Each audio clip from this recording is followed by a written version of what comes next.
Hello beautiful soul! Welcome back to my channel. This is May Chang Ame from Japan. Kabayan Libra, this reading is for you. Tingnan natin na iyong last week ng February 2026. Maraming salamat muna sa mga subscriber, new subscriber, cross-watcher, at sa mga bagong pasok dyan.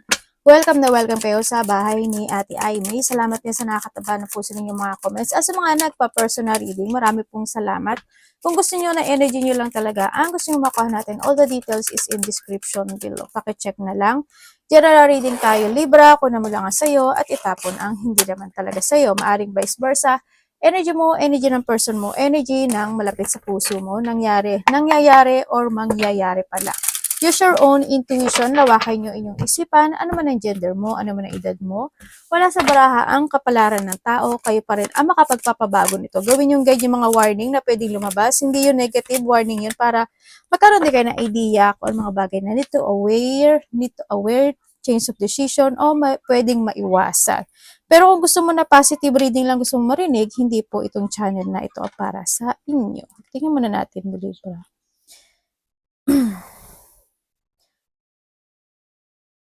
Okay, iba sa inyo is may mga sitwasyon na nalo-loss of thought ka, no, sa iba sa inyo. May mga bagay ka na ginagawa na maaring pinag-iisipan o pinag-aaralan. This time, may mga gusto ka i-move forward, sabihin, gawin, aksyonan, i-move o desisyonan.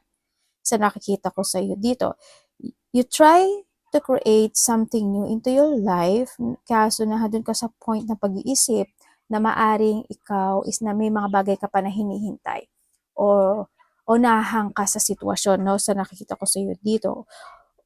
May mga gusto ka daw i-work it out na isang sitwasyon sa buhay mo, kaya nahandun din yung pag-iisip sa sitwasyon na ito. Kaso nahandun yung point na maaring yung iba sa inyo is nagkakaroon kayo ng struggle o nagsastruggle o nagkakaroon kayo ng limitation in some aspect of your life. Sa iba naman sa inyo is may mga bagay kayo na iniisip na gusto mong panindigan. Yun ang nakikita ko dito Kung ano man yan, goals, relationship, trabaho, gano'n. Ako nakikita sa iyo. Iba sa inyo is nagkakaroon ng mga on and off action. Or iba nagkakaroon ng mga self-questioning, you're feeling stuck sa iba, maaaring iba nakakaroon daw na pagka-boring, may mga dissatisfaction, o may mga bagay na hinihintay na sign sa iba sa inyo. Pinag-uusapan ka rin Libra, dito sa sitwasyon mo. Sa nakikita ko sa iyo dito. And then also, may mga bigla ang magaganap o mangyayari. Pwedeng ito is related sa trabaho, sa iba sa inyo. Kung sa aspeto naman, pwede rin sa iba dito is a person who's connected sa'yo, ganyan. Sa iba dito, katrabaho, trabaho, ganyan. Na magkakaroon ng mga sadness or something failure or lungkot, makakaramdam ka ng lungkot. O disappointment, isa rin yun. Yun na nakakita ko dito. May mga taong galit. Sa iba sa inyo, busy kayo o busy yung pag-iisip nyo, pero may mga taong galit o nagagalit o naiinggit na doon sa point na yun. Sa iba naman sa inyo is there's a rejection. Pwedeng may tao na hindi ka talaga gusto at i-reject ka niya or mga hindi na pagkakasunduan, mga ganun. 10, 24, 28, 29, 12. Leo, Libra, Pisces, and Aries. May mga bagay ka daw na iniisip na gusto mo naman. na gusto mo, ikinasisiya mo, o nahandun yung confidence mo doon sa sitwasyon na yon, no? Sa nakita ko, kumbaga nasisiyahan ka sa sitwasyon na yon. May mga bagay ka na dinidesire or there's a desire o may mga bagay ka talaga na pinanindigan at ina-actionan this time sa iba sa inyo. May mga bagay ka rin na iniisip, no?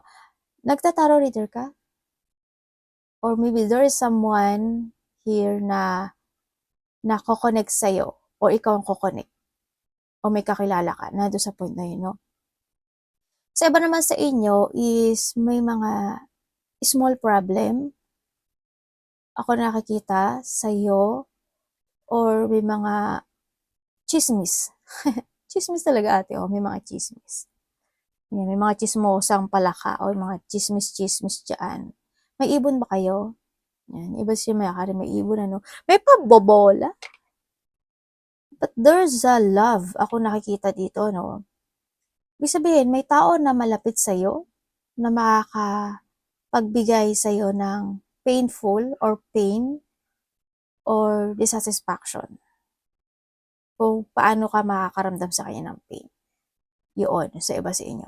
May mga taong may sakit sa puso o bandang dibdib. No, sa iba sa inyo. O kung ano mang pain yan. And then also is may mga pagkabalisa o nandun talaga yung mga madadaldal na nasa paligid mo. No, di ba nakita ko rin kanina yun na parang pinag-uusapan ka. Magkakaroon ka ng quarrel, questioning sa isang lalaki at sa isang babae. Pwedeng ikaw ito sa kanya, siya ito sa iyo, or someone who's connected talaga sa iyo, no? Yun ang nakikita ko sa ito. Mag-ingat ka sa mga matatalas o matatalim na bagay. Ganun din sa mga matatalas magsalita o masakit magsalita. Yun. Or ikaw or someone into your life, o pwede rin naman na makaka-receive ka lang ng communication with someone na in a painful situation. Pwede ganun. There's a warning. Ingat na lang din. Meron mga biglaang magaganap o mangyari. May accident. Pwedeng ikaw o someone who's connected sa'yo or makaka-receive ka lang ng information, pwedeng ganun, or news. May doctor and hospital and there's a surgery ako na nakikita sa iba sa inyo. Ingat na lang kayo. Baka iba dito may mga talagang may mga sakit na talaga. Diba? Ingatan nyo na lang din. Tsaka yung mga pananalita, kung sino man, ikaw, sana hindi ikaw, pero baka may mga tao na makasakit sa'yo pagdating sa pananalita, ganyan.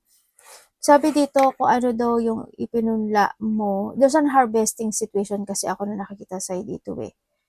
Yun ang gagawin mo. Halimbawa, kung gaano ka nagtrabaho, example lang, kung gaano ka nagtrabaho, yun din ang i-harvest mo. Kung nagsipag ka, di mas marami kang ma-harvest, diba? Kung hindi, painful nga yun. Yun, energy ni Libra. O pwede rin siya sa relationship, diba? Noon. Pwede may mga tao or may tao na makakasakit talaga sa'yo. May dito, may hingi ng tulong or may magbibigay na pagmamahal sa'yo. May tao na may in love ka ba? Sabay ganun. O may tao may crush. Maybe may crush o paghanga or may tao na crush ka or humahanga sa'yo. Vice versa. Also, there also a romance. Para may third party sa iba. Okay. May third party pala. Okay, let's go. Energy ni Libra. Ay, namatay yung iPad natin. Energy mo.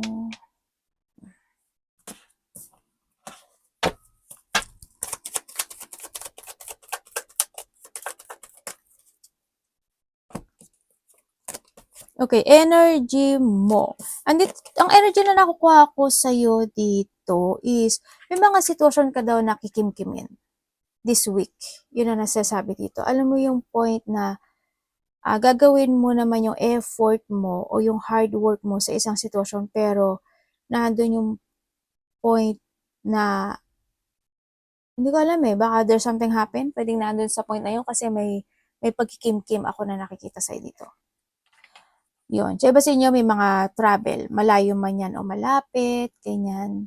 Sa nakita ko dito, meron ka daw mga may mga kukumpunihin, aayusin, pufukusan, o i-develop sa iba sa inyo, o may mga bagay ka na ibibigay mo talaga yung hard work mo doon sa sitwasyon. May mga bagay ka doon na mamasterin this time to be stable. Yun na nakikita ko sa dito. Kung ano man yan na a-actionan mo this time, yun. May mga i-work it out ka daw this week. Ganyan. Maring may babae na magkakaroon ka na connection or makakausap mo babae. Pwede natin siya tingnan. Tingnan natin para kay Libra.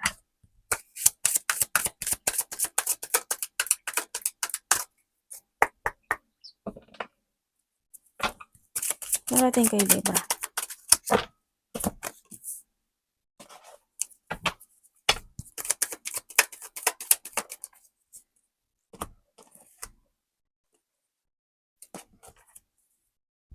Kuha pa tayo. Ay, puro sword. Puro sword. Ba't puro sword? Mag-ingat ka talaga sa matatalim. Okay, parating sa iyo.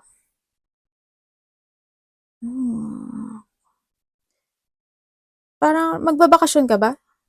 Parang either magbabakasyon ka or nahandin yung resting time. Parang nag-iisip ka na mag-rest.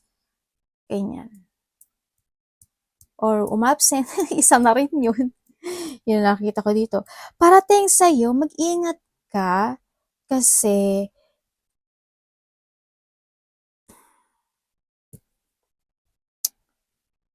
Galileo, pangit. Pero at least ma-warningan kita, di ba? May scam ka. Libra. May tao na gagamitin ka. Galileo. May tao na gagamitin ka, may tao na i-undervalue ka. Sa nakikita ko sa'yo dito, meron din ako na nakikita na pwedeng iba sa inyo. Meron sinasabing debit card na may mga utang ka ba or anumang connection mo sa debit card. May mga ganun ako nakikita.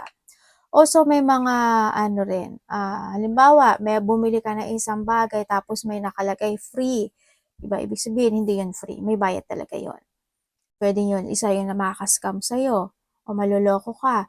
O kaya, halimbawa, merong naka-receive ka ng communication or messages, kanya may nag-offer, pwedeng ganon. Mag-ingat ka na lang, baka ma-scam ka, no? Ganyan. Pag-isipan mo maiki talaga sa nakikita ko sa'yo dito. O halimbawa, may manghihiram ng pera sa'yo or mangungutang, di ba? Pwedeng yun, hindi kanya mabayaran.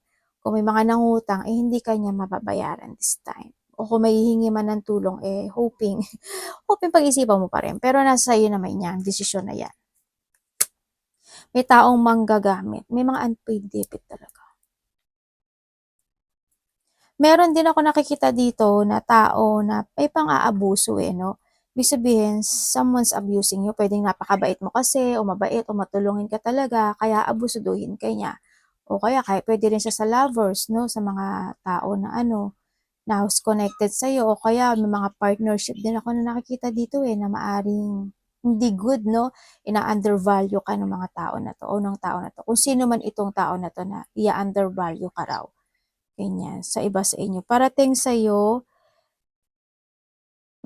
may nagmamatsyag sa'yo. Mag-ingat ka na lang, may pagmamatsyag ako na nakikita sa'yo. And also, is may getting together. May mga getting together, either close relationship, family unity, reunion, or may mga happiness, fun, enjoyment. Pwede may mga isa-celebrate ka, o kaya nag-iisip ka talaga, na pag-uwi or traveling man yan, malayo o malapit, vacation, mga ganun. May mga surprise parties and events, baka masurpresa ka at kung ano mangyari. May mga ganun sitwasyon, ako nakikita sa iyo. Pero may lalaki nagsisinungaling. Lalaki man siya o babae, kasi andito rin tong lovers sa babae. Kung sino man siya, but mag-trust ka sa intuition mo, no?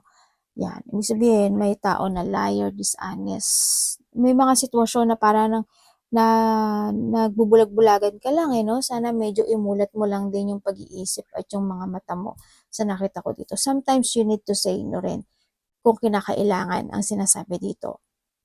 Huwag lang yes ng yes. But it's up to you, no? Nasa sa'yo naman niya kasi it's your decision din dito. Tsaka kung may mga time daw na hindi ka gaano nakakatulog, ganyan, bumawi ka ng tulog, kailangan mo rin ng pahinga, dapat iwasan. Neil Libra.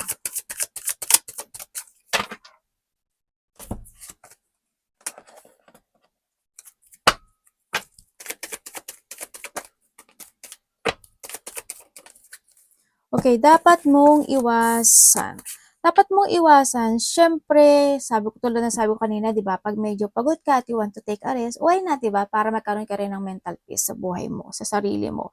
Iwasan mo yung maging pasaway, isa yan, o yung mga taong pasaway, iwasan mo yun. Iwasan mo yung magkaroon ka ng mga pag-aalinlangan sa mga gusto mong gawin this time, ganyan, o sa mga gusto mong umpisahan this time. Iwasan mo rin daw yung takot o kabahan sa mga bagay na gusto mong gawin o aksyonan.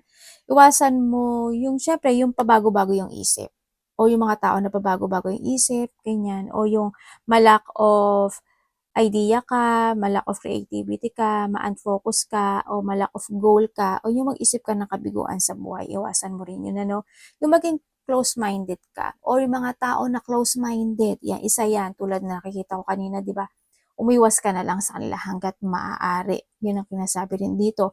Tsaka, syempre, iwasan mo rin, yung hindi ka makapag-isip ng maigi. Kung tama ba siya o mali, ganyan. Tapos, yung mga tao na paranoid, yung mga tao na very defensive, o ikaw, don't be paranoid, don't be too much defensive.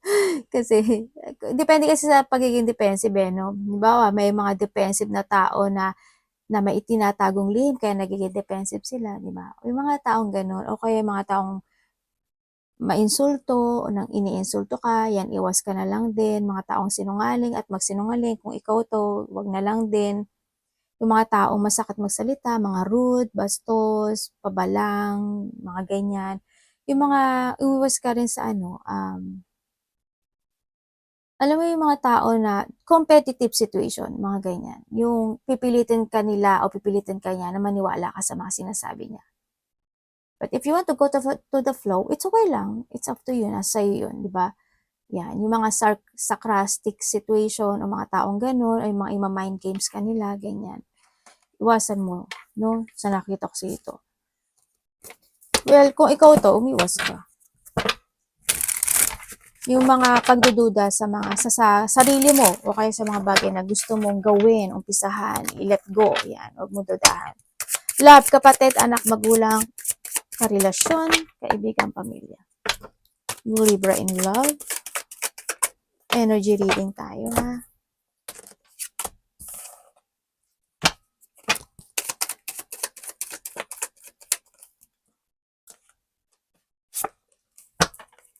Sa mga single dyan.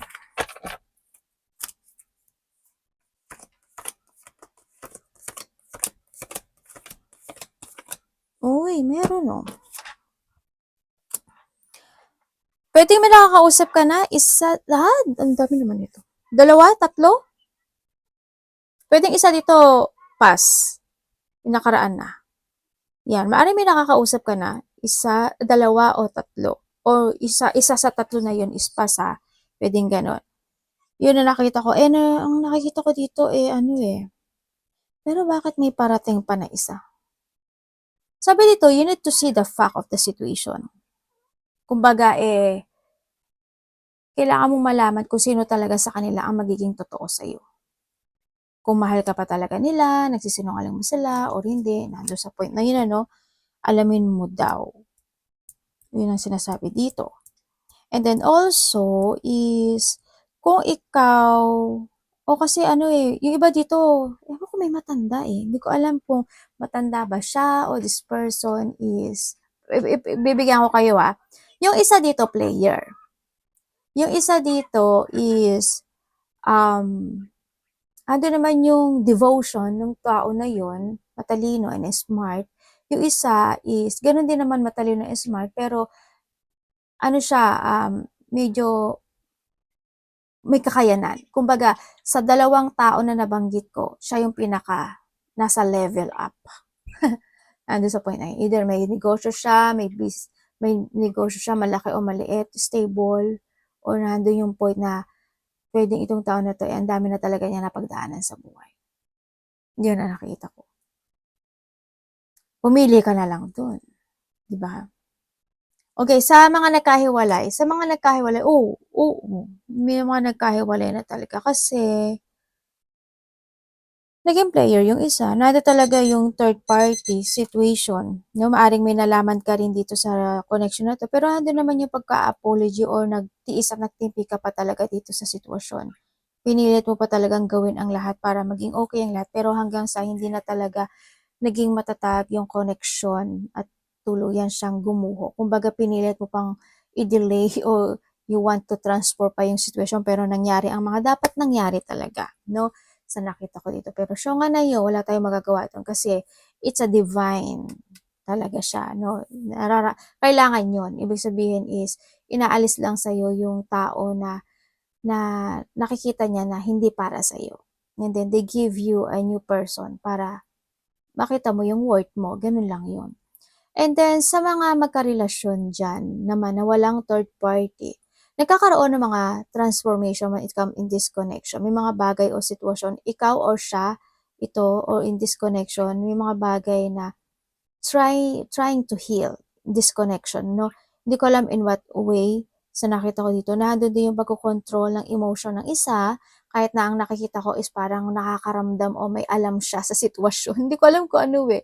O halimbawa may mga gusto lang siyang sabihin sa'yo at gusto niya, baka kumprontahin ka nito or maybe ikaw ito or siya na dun sa point na yun eh.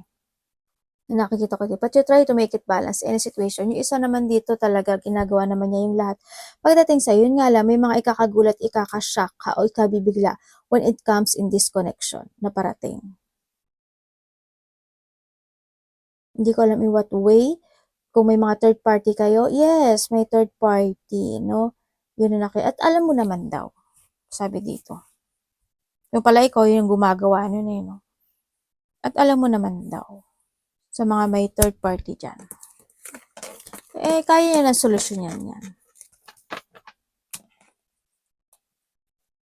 Pwede yung iba dito sa inyo is, halimbawa, lalo na kung nagloloko siya, di ba? Bumabawi siya sa'yo, ganyan. Or hindi man siya nagloloko, andun talaga yung point na ibinibigay niya talaga yung gusto mo. No, kahit na nahihirapan siya. Yung mga kahilingan mo sa buhay mo. Tingnan natin yung money mo. Money ni Libra.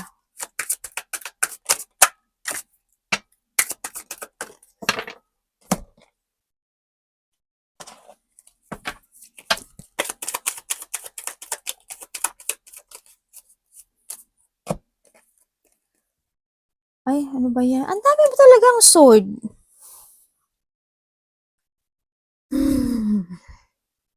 May mga hospital ba? Ingat na lang kayo, no? O kaya may mga papacheck up. Okay, when it comes to your money, pagdating sa money mo, mag-ingat ka na lang din. Pwede sa trabaho and money to, no? Yan. Medyo, yung money mo kasi nagiging malamya. Parang equal, nandun sa point na yon or hindi ko naman sinasabi na walang-wala ka sa nakita ko. Meron naman kahit papaano, baka yung may mga ipon ka, ganun. So, pagdating lang sa money mo is, mag-ingat ka na lang kasi may tao ako na nakikita na pwedeng hindi maging good yung connection nyo pagdating sa pera. Pwedeng linlangin ka niya, ima-manipulate ka niya, o magsinungaling siya pagdating sa money, ganun. So, nakikita ko dito sa'yo. Be responsible na lang, ano, sa nakita ko dito sa'yo. Iba dito may mga struggle or may mga pagkakagastusan din, ano, yung iba dito.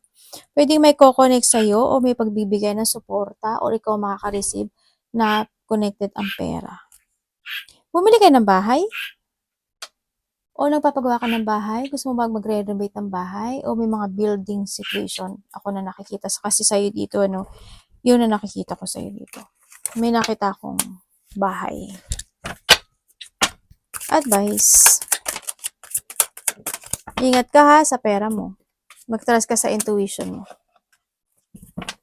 Iba naman dito, actually, nagiging wise na sila dito, no? Kumbaga nandun na yung point na sumasakay-sakay na lang din sa mga kausap niya, nagno-know na rin naman yung iba. Pero iba mas maging wise pa kayo. Ay. When it comes sa advice, Pagdating sa advice is value the person who value you. Ganun din naman ang pera mo, no? Sinasabi dito, mahalin at alagaan mo daw yung sarili mo. And sinasabi din dito is, kailangan mo daw mag-continue sa direction to find your goal, clear path, and always have a positive destination kung kinakailangan. Starting a new plan into your life, kumbaga, mas maging very creative ka pa this time sa nakikita ko sa'yo dito, no? Tandaan mo, you are the leader of your life, kaya kung saan ka dadalhin yan, ikaw yung leader at ikaw lang talaga yung makaka-resolve ng mga bagay-bagay o sitwasyon. Slowly but surely, ang sinasabi rin sa'yo, Libra, no? Wag kang maging impulsive, pag-isipan mo talaga, wag kang magmadali sa mga bagay-bagay o sitwasyon mo. And always think to the future. Kung kailangan maghigpit ka. Yun ang sinasabi din sa iyo dito. Be creative, no? Listen to your intuition. Ang sinasabi dito. Baka parang may marireceive ko na papers, email, text, ganyan, or communication. Meron. Pwedeng sa bata or sa mas matanda sa'yo, or magulang, or person na connected sa'yo. Or pwede sa nakakataas. May marireceive ka in 11 days, 8 to 11. 11 days, weeks, 8 to 11 days, weeks, months. Ganyan. O minutes, baka ganun din sa iba. Pwedeng a part of the family din sa iba. Or related siya sa work. Arigatou naman si God bless.